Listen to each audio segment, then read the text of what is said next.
ગુજરાતમાં હાલમાં ઘણા સ્થળોએ હળવોથી મધ્યમ વરસાદ પડી રહ્યો છે। ત્યારબાદ આગામી સમયમાં જુલાઈના અંત સુધીમાં ગુજરાતમાં સાર્વત્રિક વરસાદની સ્થિતિ સર્જાય તેવી સંભાવના છે। ગુજરાતમાં હાલમાં જે હળવો વરસાદ પડી રહ્યો છે તે માટે બે વરસાદી સિસ્ટમ સક્રિય થઈ છે, તો બીજી તરફ આવનારા સમયમાં બંગાળની ખાડીમાં જે ડિપ્રેશન બન્યું છે તે મધ્ય ભારત થઈને ગુજરાત આવે તેવી સંભાવના છે। નમસ્કાર, જમાવટ સાથે હું છું પાર।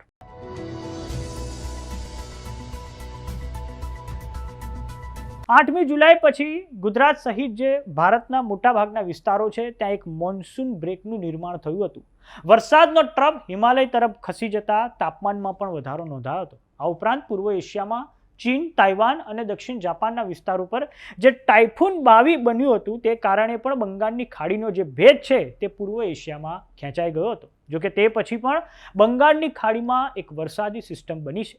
હાલમાં વાત કરીએ વર્તમાનની, તો 15મી જુલાઈ પછી ગુજરાતના ઘણા વિસ્તારોમાં હળવા વરસાદી ઝાપટા પડી રહ્યા છે, કેમ કે આ માટે એક મોન્સૂન ઓફશોર ટ્રફ સક્રિય છે અને સાથે જ એક અપર એર સાયક્લોનિક સર્ક્યુલેશન પણ સક્રિય હોવાથી છેલ્લા 3 દિવસથી ગુજરાતમાં વરસાદી ઝાપટા પડી રહ્યા છે।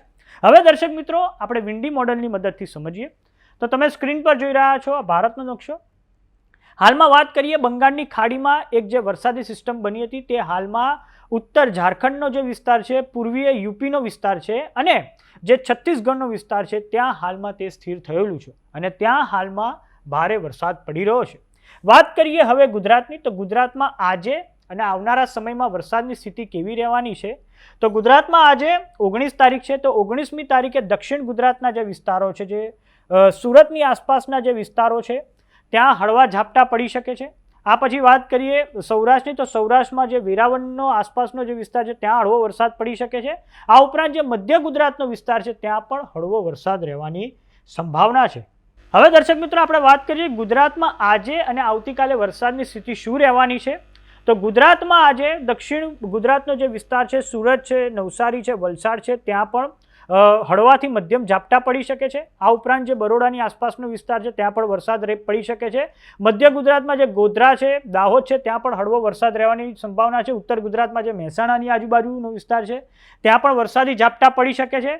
આ ઉપરાંત સૌરાષ્ટ્રની વાત કરીએ તો ભાવનગર, અમરેલી છે, ગીર સોમનાથ છે, જુનાગઢ છે, રાજકોટ છે, પોરબંદર છે, ત્યાં પણ હળવો વરસાદ રહેવાની સંભાવના છે। હવે વાત કરીએ આવતીકાલની, તો આવતીકાલે ગુજરાતમાં વરસાદની સ્થિતિ કેવી રહેવાની છે, તો આવતીકાલે પણ જે દક્ષિણ ગુજરાતના જે વિસ્તાર છે ત્યાં હળવો વરસાદ વરસી શકે છે। આ ઉપરાંત જે સૌરાષ્ટ્રમાં જે ગીર સોમનાથનો વિસ્તાર છે, જુનાગઢનો વિસ્તાર છે ત્યાં પણ હળવો વરસાદ રહી શકે છે। ઉત્તર ગુજરાતની વાત કરીએ તો ઉત્તર ગુજરાતમાં જે સાબરકાંઠાનો વિસ્તાર છે, મહીસાગરનો જે વિસ્તાર છે ત્યાં પણ હળવો વરસાદ વરસી શકે છે। આમ 20મી તારીખ સુધી ગુજરાતમાં આ હળવો વરસાદના જે ઝાપટા છે તેનો રાઉન્ડ ચાલવાનો છે ને આ પછી જ્યારે જુલાઈના અંતમાં બંગાળની ખાડીની જે વરસાદી સિસ્ટમ મધ્ય ભારત થઈને જો ગુજરાત પર આવશે તો એક સાર્વત્રિક વરસાદની સ્થિતિનું નિર્માણ થઈ શકે છે। હવે દર્શક મિત્રો, આપણે સેટેલાઇટ મેપની મદદથી સમજીએ તો તમે આ ભારતનો સેટેલાઇટ મેપ જોઈ રહ્યા છો। બંગાળની ખાડીમાં જે સિસ્ટમ બની હતી તે હાલમાં તમે જોઈ શકો છો ઝારખંડ, બિહાર અને ઉત્તર પ્રદેશ અને મધ્યપ્રદેશના જે વિસ્તારો છે ત્યાં હાલમાં સ્થિર થયેલી છે, ત્યાં હાલમાં ભારે વરસાદ પડી રહ્યો છે। સંભાવના છે કે આ જે વરસાદી સિસ્ટમ છે તે આવનારા સમયમાં મધ્ય ભારત થઈને ગુજરાત પર આવે જુલાઈના અંત સુધીમાં તેવી સંભાવના વ્યક્ત કરવામાં આવી રહી છે।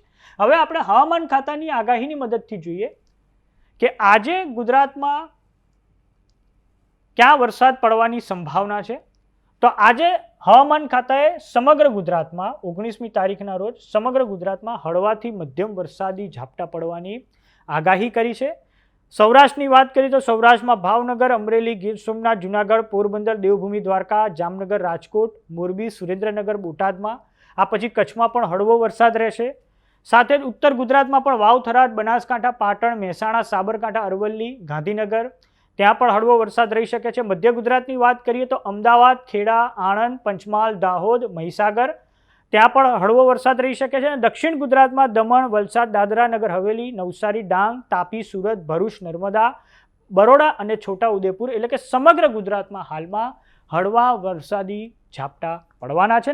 એ માટે બે વરસાદી સિસ્ટમ સક્રિય છે, એક અપર એર સાયક્લોનિક સર્ક્યુલેશન અને એક વરસાદી એટલે કે મોન્સૂન ટ્રફ બન્યો છે. આ કારણે હાલમાં વરસાદ હળવા ઝાપટા પડી રહ્યા છે. આ પછી વાત કરીએ દર્શક મિત્રો આવતીકાલની, એટલે કે 20મી તારીખે ગુજરાતમાં સ્થિતિ શું રહેવાની છે. તો 20મી તારીખની વાત કરીએ દર્શક મિત્રો, તો દક્ષિણ ગુજરાતના જે વિસ્તાર છે ત્યાં હળવોથી મધ્યમ વરસાદ પડી શકે છે. જેમ કે બરોડા, છોટાઉદેપુર, ભરૂચ, નર્મદા, સુરત, તાપી, નવસારી, ડાંગ, દમણ, વલસાડ અને દાદરાનગર હવેલી માટે હળવોથી મધ્યમ વરસાદ પડી શકે છે. આ પછી વાત કરીએ ગુજરાતના અન્ય વિસ્તારોની, તો સૌરાષ્ટ્ર માટે તો દેવભૂમિ દ્વારકા, જામનગર, પોરબંદર, જુનાગઢ, ગીર સોમનાથ, અમરેલી, ભાવનગર, બોટાદ, રાજકોટ, સુરેન્દ્રનગર, મોરબી, આ બધા જે વિસ્તારો છે ત્યાં હળવો ઝાપટા પડવાની સંભાવના હવામાન ખાતા દ્વારા વ્યક્ત કરવામાં આવી છે. આ ઉપરાંત મધ્ય ગુજરાતમાં અમદાવાદ, ખેડા, આણંદ, પંચમહાલ, દાહોદ, મહીસાગર, ઉત્તર ગુજરાતમાં વાવ, થરાદ, બનાસકાંઠા, પાટણ, મહેસાણા, સાબરકાંઠા, અરવલ્લી અને ગાંધીનગર માટે પણ હળવો વરસાદ રહેવાની એટલે કે ઝાપટા પડવાની સંભાવના હવામાન ખાતા દ્વારા વ્યક્ત કરવામાં આવી છે. આ પછી જુલાઈના અંતમાં એક સાર્વત્રિક વરસાદ પડે તેવી સંભાવના છે. તો સમાચારોમાં અત્યારે બસ આટલું. જોતા રહો જમાવટ. જો તમામને યુટ્યુબ પર જોઈ રહ્યા તો સબસ્ક્રાઇબ કરો, જો તમામને ફેસબુક પર જોઈ રહ્યા તો ફોલો કરો, વોટ્સએપ ચેનલને જોઈન કરવાનું ન ભૂલતા. નમસ્કાર.